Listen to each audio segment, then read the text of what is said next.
It's a question that every American is asked, sitting at their desk looking at the ravaged value of their house or 401k. The question's been asked in Congress, from the stage at this year's Academy Awards, and now it's on the front page of the New York Times.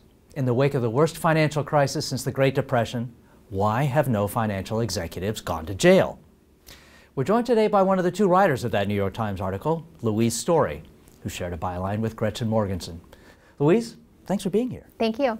This isn't the way it usually happens. We've had financial crises before, savings and loan in the 90s, the accounting scandals in the early 2000s. Did executives get off that easy back then?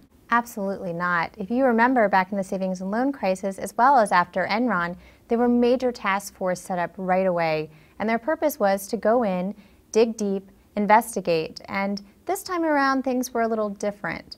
We looked at, why haven't there been cases? One of the big answers that we found was because the regulators have handled it very differently in the last 4 years since the financial crisis began than they handled those crises. Most importantly, they didn't dedicate a ton of resources right away. And in fact, we found a number of instances where they were really more concerned about stabilizing the financial system, also an important goal, but that caused them to make some choices that were really backing away choices from enforcement. Let's talk about numbers. So, savings and loan crisis, how many people were prosecuted? 1,100 prosecutions, 800 convictions. We're talking bank executives. So a lot. People high up on the pecking order. And now? Well, it depends how you count them. But if you want to talk about a criminal prosecution of a bank executive, 0. That's amazing. It's amazing. 4 years after, 0. When we've written about this at CBS MoneyWatch, and the readers' comments often tend towards, it's a simple explanation. They say the regulators are in the pocket of Wall Street. Is it really that simple? The regulators were really trying in earnest in 2008 to stabilize the system. So is that in the pocket of Wall Street? I don't know. It depends how you consider it. A meltdown of the system further than it already went would not have been great for anyone in the U.S. economy. But what we did find is that because of that, they made some choices that were really backing away from enforcement. For instance, we uncovered that at the Securities and Exchange Commission, they came up with this policy that they kept secret. They did not tell the public that for any bank who had bailout money, they would not impose hefty fines.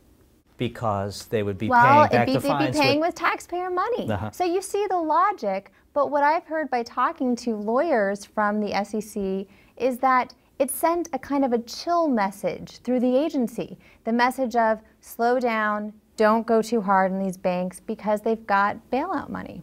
Let's talk about Joe Cassano, who is the leader of the division of AIG that got that company into such trouble and took such enormous risks that he put the entire global financial system at risk.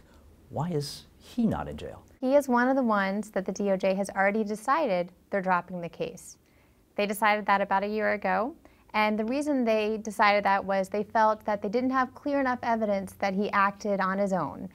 And so, yes, he made all kinds of statements about the fact that he said AIG is fine, AIG won't go down, these complex credit default swaps that we created won't cause problems. As we all know now, he was very wrong, and those statements were misleading.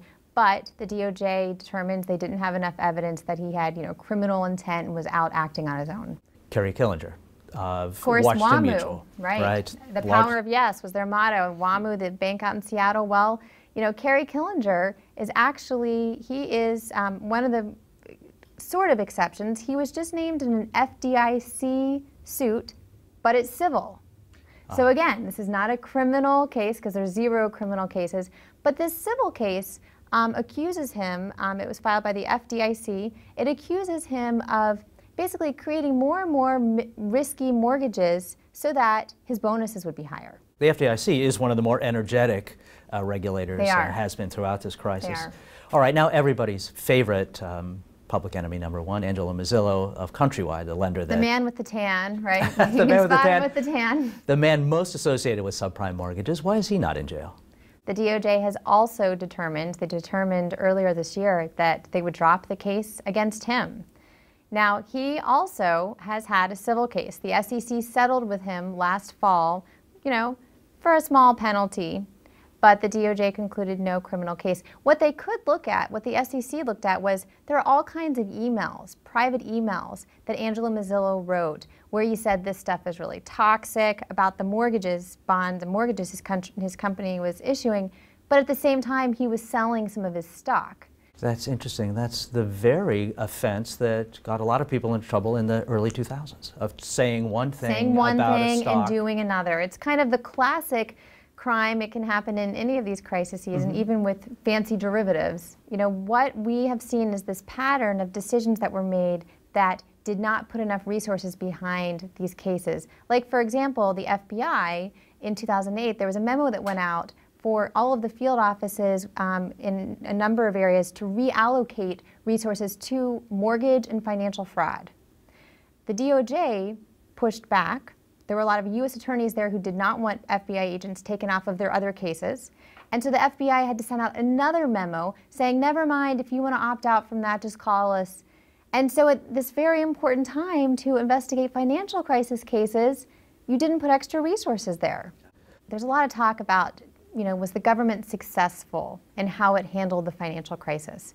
And when you talk to the Treasury Department, they point constantly to the bailout fund and to the dollars and cents that were returned to the government. And they say it was a success because we might make a profit on that. It's a very Wall Street way of thinking to measure things in dollars and cents. And I think this is more of a moral question. You know, what other things were accomplished during this? Were people held accountable or not? Did we reduce risk in the system? You know, there's other things to look at than dollars and cents, and this is one of them. Do you think that the way we've left this makes us more vulnerable to a similar crisis in the future? The problem is it's a little bit like these too big to fail institutions, you know, which may take on a lot of risk. Well, here, maybe you have too big to prosecute institutions and, you know, too powerful to prosecute individuals. And some legal experts that I've spoken to have said if there was a lot of wrongdoing, people within Wall Street know it, they would have seen it. And if they see people not prosecuted for it, it removes the deterrent. And so next time around, people will think, okay, the cop's not on the beat. So there is a risk there. There is a risk that we'll go through this again. Well, I hope that you're around to cover it, but I hope we don't have to. I do too. Louise, thanks for being here. It was Thank you. really interesting. And thanks for watching.